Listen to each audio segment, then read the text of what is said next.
in C sharp is incrementing or decrementing. In this case, we're going to increment enum values. So I have here on my screen the example that we had in C++, just to have a comparison. So in C sharp, it does not allow incrementing or decrementing enum values directly. So unlike C++, where enums can be treated as integers. So this prevents enums from holding undefined values outside the range. So if we're going to translate this into our let me see. So this is the code in C++, if I can do it. Compiler.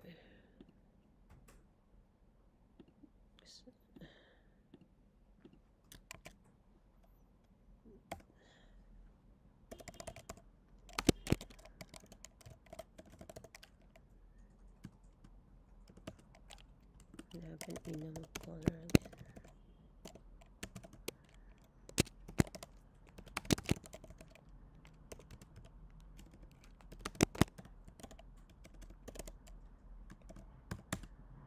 And then going to colors.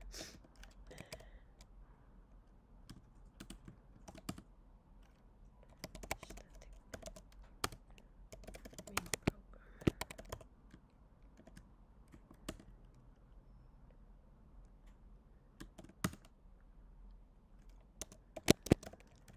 Gonna set the color. Let's see.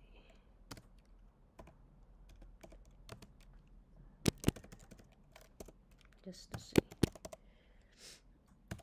So here is the what you call this one, like somehow an equivalent of C++ program to this. So we're going to run it. So as you can see, program did not output anything. So you cannot increment or decrement enum in C sharp without casting them to integers first, which prevents enums from holding invalid or undefined values. So since C sharp enforces the idea that enums represent specific or uncharging values and should not be treated as like integers. So we're going to cast first.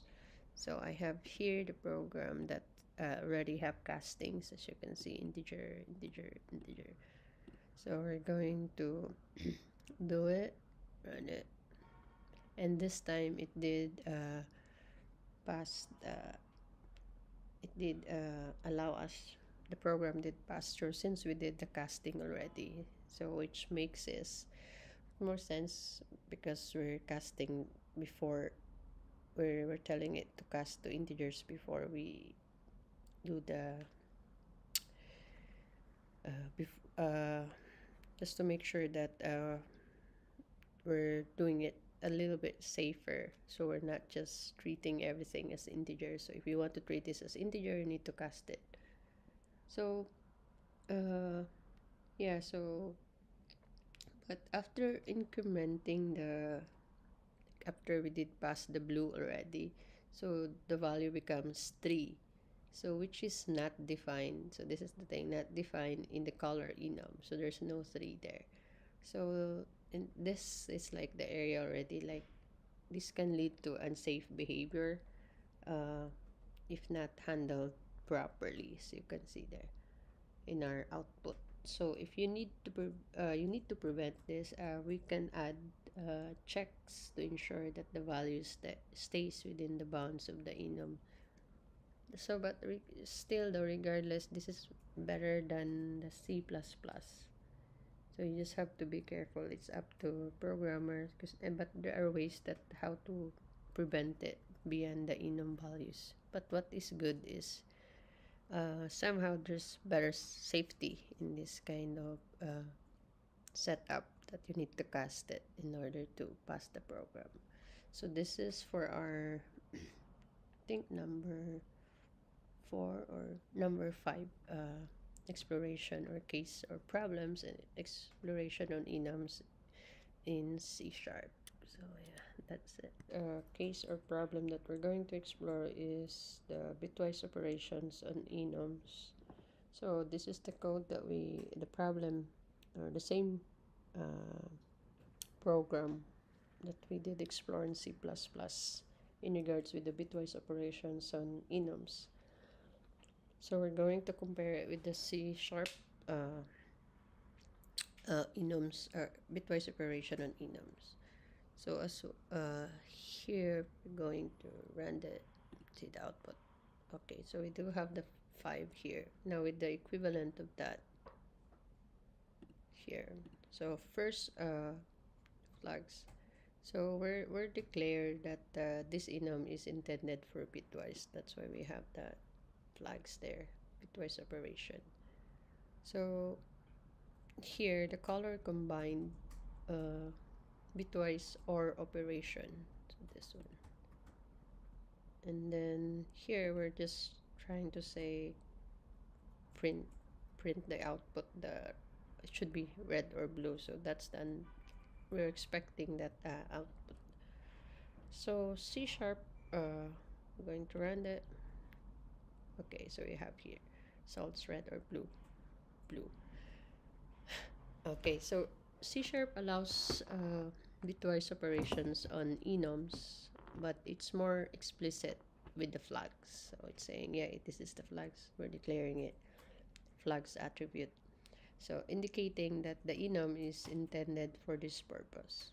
So it's safer in a sense that the flags attributes like provides clear intent on what is the use of this enums. So for bitwise operations, so unlike C++ that we have here, which doesn't provide such features.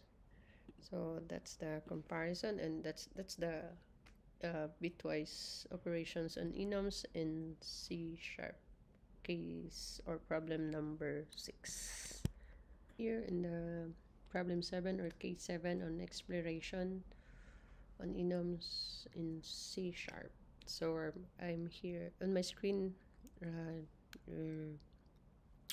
looking at the C++ program that we had a while ago. So we're trying to compare it with our C sharp on how they handle enums with the switch case with missing enum values. So here already did run the program, so it didn't say program did not output anything. So we look into the C sharp. So it does program did not output anything. So it's like C++, C sharp doesn't throw an error when you forget to handle a case. It just say program did not output anything. So the program will basically simply skip the switch block with when the enum value isn't covered.